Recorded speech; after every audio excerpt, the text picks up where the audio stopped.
Public ఇప్పుడు మా రాముల తాత చేయాలి కదా మరి పెద్ద మనిషి ఏం వార్త తీసుకొస్తున్నాడు అడుచుకుందాం పాండ్రి. ఓ తాత ఏందయ్యాటి సంగతి?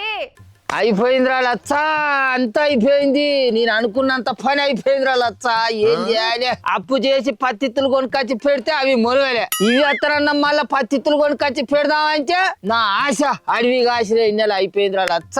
అంత అయిపోయిందిరో, అయిపోయింది, అంతా అయిపోయిందిరా. అంటే నీకు పడ్డది నాకు పడలేదని నీకు నవ్వుతుంది కదా రా కాళ్యమ్మొక్క పడ. నీకు బాగా లోపల ఉబ్బుకత్తాంది కదా, అంతే కదా రా. ఏతోంది ఏతైతే కాతోంది కథ అన్నట్టు లోకమంతా ఓలోళ్ళు అయితే ఈ ముస్లిం దోలోలి. ఓ తాత ఏదన్నా వార్త తీసుకురాక ఏందే ఈ పరస్కాలు? పాత చీపిరి గట్ట మర్యాసి కొడతా మాశ్రమ మొక్కందాడు. ఎవడే పరస్కాలు ఆడేది? ఎప్పుడు చూడు ఊళ్ళకి వచ్చినప్పుడు వాళ్ళ గుడ్ల గూబ కండేసుకొని నా జేబులు దేవులాడుతావు కానీ ఎన్నడన్నా పెట్టుబడికి ఏమన్నా పైసలు కావాలి నానే తాత అని అడిగినా మాశ్రమ మొక్కందానా నువ్వు?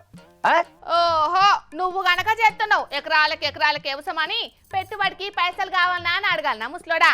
పెట్టుబడిలో మునుగుడు తప్ప ఎన్నడన్న రూపాయి ఎలా తీసినవా వ్యవసం మీద? భూమిని ఎవరికన్నా కౌలుకిచ్చి పట్టణానికి రావే అంటే నేను పల్లె నీడువా నా ఇల్లు నీడువా అని ఆనే ఉండేవాడివి. అట్లనే ఉండిగా అలా చూస్తాను అవరాలచ్చా. అది ఎట్లా చిరుకని చేస్తాందో ఉండరా? ఇంకోళ్ళు ఇల్లు విత్తలేరు, ఇటు సర్కారు కాంతలేదు కానీ నీ ఊళ్ళు ఉండరా? అసలు ఇంతనే ఉండ. నేను ఎటన్నా పోతారా? పోతా నేను అసలుకే ఉండయిగా. ముసలాడా ఇవాళ ఇంటికి చేయబోతుంది. పోతా పోతా అంటారా పోతలేవు కానీ. అవును పోతా పోతా అని ఏడికి పోతావే? నేను ఎవరేమన్నారని ఎవరి మీద అలిగిపోతావు అది చెప్ప. అసలు ఊరిడిచి పెట్టి పోడు కాదురా లచ్చ. ముందుగాల నేను నమ్ముకున్న నా పార్టీ నుంచి బయటికి రావాలి. మార్పు తీసుకొస్తాడు, మార్పు తీసుకొస్తాడు, ఇందిరమ్మ రాజ్యాన్ని తీసుకొస్తాడు అని రేవంత్ సార్ నమ్మి ఆయన ఫోటో పట్టుకొని ఊళ్ళో ఓట్లకు ముంగట పసార పుండుగా చేసిన వాడకట్టోళ్ళ గదువలు కాళ్ళు పట్టుకొని ఓట్లు వేపించి రేవంత్ సార్ను గెలిపించుకున్నాం. కానీ ఇప్పుడు మా పార్టీ సర్కార్ చేస్తున్నది ఏంద్రా? మేము నమ్ముకొని గెలిపించి గజ్జ మీద కూర్చున్న మా రేవంత్ సార్ చేస్తున్నది ఏంద్రా? చెప్పు ఒక్కసారి చెప్పు. ఏంది అని నన్ను అడుగుతాను, నువ్వే చెప్పరా? ఇగో ఇట్లా నవ్వుల పాలైతాను రా, ఇట్లా మంది నవ్వే కథ అయిపోతాందిరా. మా పార్టీ కార్యకర్తలను తలెత్తుకొని తిరగలేకుండా అయిపోతాను రా ఈ దొర చేసే కథలకు.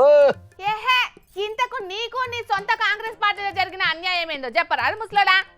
చెప్పేదే ఉన్నదే. పోయినసారి 2 ఎకరాల లోపు ఉన్న రైతులందరికీ రైతు భరోసా చేసిండు మా రేవంత్ సారు. అంతకంటే ఎక్కువ ఉన్న రైతులకు గుండుస్తున్న పెట్టే. మళ్ళీ ఇప్పుడు 2 ఎకరాల లోపు ఉన్న మళ్ళీ ఆ రైతులకే రైతు భరోసా చేసిండు. అంటే కడవ మా 2 ఎకరాల కంటే ఎక్కువ ఉన్న రైతులకు మళ్ళా మంగళం నమస్తే పెట్టినట్టేనా? ఇక మేము ఈ పార్టీలో ఉంది, మా పార్టీ అధికారంలో ఉంది, మాకు పొడుగు చేసింది ఏమున్నది నువ్వే చెప్పు.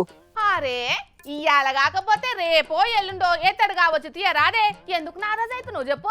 ఏ వేసుడే వాళ్ళ ఏసుడు చెర్ల చేరా 9,000 కోట్ల రూపాయల రైతు భరోసా ఏ పోతాను అని మైక్ల ముంగట మస్తుగా ఏతులకు వచ్చి 2 ఎకరాల లోపు ఉన్న రైతులందరికీ 2,000 కోట్ల రూపాయల రైతు భరోసా వేసి చేతులు దులుపుకున్నట్టే చేసే సర్కారు. ఇక ఇప్పుడు 2 ఎకరాల కంటే ఎక్కువ ఉన్న మా రైతులు మేము ఏం చేయాలి చెప్పు? ఏ అయితే దునకాలే. పోయినసారి గట్ల గుండుస్తున్న పెట్టేగా ఈసారి కూడా గుండుస్తున్న పెట్టారన్న గ్యారెంటీ ఏంది? అవును నిజమేనే. పోయినసారి కూడా గిట్లనే రైతు భరోసా పేరు చెప్పి దేశం పెద్ద బ్యాంకు దగ్గర 9,000 కోట్ల రూపాయలు అప్పు తీసుకొచ్చిండ్లు. మరి అవి ఏం చేసిండ్లో ఏమో మరి. ఈయన వేసే రైతు భరోసా చక్కగా వేయడు గాని 2 ఎకరాల లోపు ఉన్న రైతులందరికీ 2,000 కోట్ల రూపాయల రైతు భరోసా వేసే సభలు పెట్టి ఇక నేను పశుపతిని బయటికి రాకుండా చేసిన, ఆయన ఇంట్లో నుంచి ఇవతలికి రాకుండా కట్టేసిన అని ఓ మైకులు పట్టుకొని మీటింగులు పెట్టి గప్పాలు కొట్టవచ్చా. గిత చేసే వచ్చే ఎలక్షన్ నాటికి జనాలందరూ ఎవరిను పశుపతులను చేస్తారో ఎవరిను ఇంత నుంచి ఇవతలికి వెళ్ళకుండా చేస్తారో అప్పుడు తెలుస్తుంది. అరే నీ అవ్వా ఒక్క రైతు భరోసా రానందుకే జనాలు నువ్వన్నట్లు చేస్తారానే? ఎందుకు చేయరు? ఎంతో ఆశపడి ఓట్లేసి గెలిపించిన ఈ చేయిపాటి సర్కారు జనాలకు చేసే పనులలో మొదలు పెట్టిన ఒక్క పని అన్న పొడిగెళ్ళిందా నువ్వే చెప్పు? గడ్డ మీద కూర్చొని 3 ఏళ్ల పొద్దు చూస్తాంది. ఎక్కడ సభలు పెట్టినా కారు పార్టీల మీద దుమ్మెత్తి పోసుడు కేసీఆర్ సారును తిట్టుడు తప్ప వీళ్ళు సాధించింది ఏమన్నా ఉన్నదా చెప్పు? ల్యాండో బోండో 10 ఏళ్ళు పాలించిన ఆ పాతోడే నయం ఉండేరా అని జనాలందరూ అనుకుంటాళ్ళు. ఆ సోయి లేదా? ఆ మాటలు వినబడతలేవా వీళ్ళకు? అవును ఇదైతే నిజమేనే తాత. కారు పార్టీ సర్కారు ఉన్నప్పుడు రైతులందరికీ రైతు బంధు పడ్డది. కానీ వీళ్ళేమో రైతు భరోసా కొందరికి ఎత్తాండ్లు కొందరికి కొరిగిత్తాండు. ఈ పంట సాయాన్ని సృష్టించి 10-20 సార్ల రైతు బంధుని వేసి 10 ఏళ్ళు పాలన చేసిన కారు పాచోళ్ళు ఎన్నడన్నా సభలు పెట్టి ఇట్లా మైకుల ముంగట గప్పాలు కొట్టిలా చెప్పు. అదే మా ముఖ్యమంత్రి రేవంత్ రెడ్డి సారు 2 ఎకరాల లోపు ఉన్న రైతులకు రైతు భరోసా వేసే సభలు పెట్టి భజనలు చేసుకుంటా మా జనాల సొమ్మును వృధా చేయబట్టే. ఇంకా అది సరిపోక పసికొప్పల మీద దుమ్మెత్తి పోసుడు మీరు జావుర్రి అని శాపనార్థులు పెట్టుడా. ఇది ఏం పద్ధతి అన్నట్టు? అది సర్కార్ను నడుపుతున్న వాళ్ళకే తెలిసి ఉండాలనే, వాళ్ళకి ఎవరు చెప్తారు చెప్పు. 10 ఏళ్ళు మా కాంగ్రెస్ పార్టీ అధికారంలో లేకున్నా కూడా పచ్చిన జెండాను ఇడగకుండా 10 ఏళ్ళు భుజాన మోసినాం. ఎన్నో ఆశలతోటి ఆశయాలతోటి వాడవాడ తిరిగి ఇల్లు తిరిగి మంచిని గదవలు బట్టి కాళ్ళు మొక్కి మా పార్టీకి ఓట్లు వేపించి మా పార్టీని అధికారంలోకి తీసుకొచ్చినాం.